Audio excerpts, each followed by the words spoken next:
kang leader? Opo. Masaya ka ba sa kasama sila? Dati po. Mas masaya ka ba sa kasama sila kaysa magulang mo? Opo. Tama? Mas masaya ka kasama sila kaysa klase mo? Opo.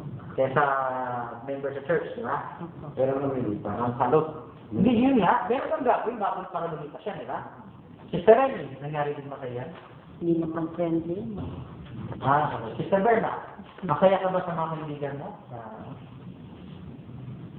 Kuha sa video. Masaya ka ba sa... Hindi ka masaya? Masaya po sana kami din sa akin. Birthday, yung unbeliever ka, masaya ba? May tropa? Kailangan makakuha siya ng lumang. Masaya? Or no? Mga demonyo ko kapag. Ano masaya ka? Kaya lumipas. Huwag natin justify na walang training usang lilipas.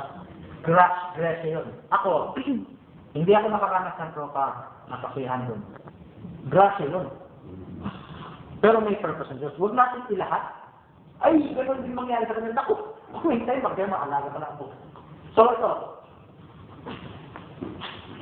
ito ang pinakamatindi sa teka. Hindi na mararamdaman ng bata. Kaya kailangan isang target na bulin. Tuloy yung pundasyon ng pagbabas tayo, pero ito yung target na bulin. Dito siya magkakaroon ng purpose. Yung chat sa internet, parang sepatin yan. Yung, kung meron ka inutusan yung text, at yung sinadya mag-interview, attendance, may mag-share o may set up ng ma-share. Yung purpose, yun lang, yan magbibigay sa bata ng kasiyahan. Ay, dapat ito PCA ito. Yung ginaano natin. Ito LCM. Sa bakit, okay lang. Hindi ito PCA, LCM ha? LCM. Hindi naman siya nag-Facebook. Ito na. Total, ano naman yan? Flexible. So, ano naman doon? Ito, PCA ito. Sana makakita na. PCA ito PCA ito. Kasi yan, nakakarap yung usapan natin. Yung LCM, wala kang magulang.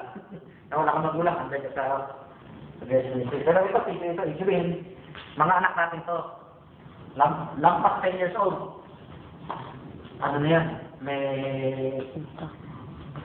Dito pwede sila makakuha ng adventure. May adventure ba yung isang libutan ng tao? Naghahanap ko sila ng adventure? Yes. Yes! Survivor. Survivorship. Hindi lang sir. Mountain climbing kung ano pa. Hindi kumakain ng uod, mga ganyan, ipis. Meron pang, kumari, dating yun. Ayan. Mismatch. O, ano pa, ba? Ngayon, kailangan bigyan natin ng purpose sa buhay. Ang purpose sa buhay, ito sa pakita ko sa inyo, mahalaga to. Hindi yan nakukuha sa preaching lang.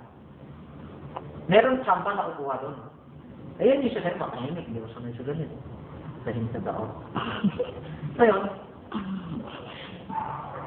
meron tao talagang outgoing na kaya nga. Meron naman ayaw talaga kahit hindi Kaya- namin ba, gusto na barkada. Kaya nga. Ngayon, Yun pakinggan niyo wag ito mabuti.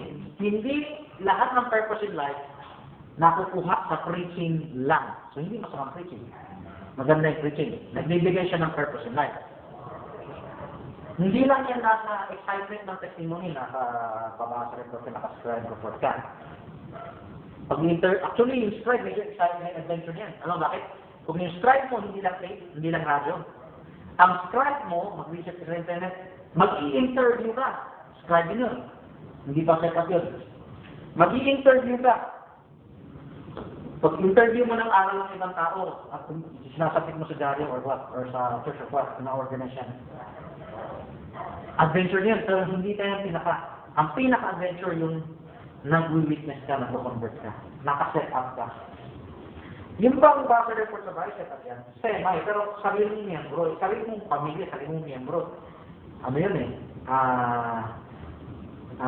hindi yung set up na kalaban mo. Saka yung set up, merong intriga, merong laban, merong nagpamalit sa'yo, merong pinapakita sa'yo na maipit ka na hindi mo alam sagutin. Kailangan ka magsalisi, kailangan magtanong. So, hindi mo magkukuha sa sarili mo ka isang kapanampalataya. For all you know, pareho kayo. For all you know,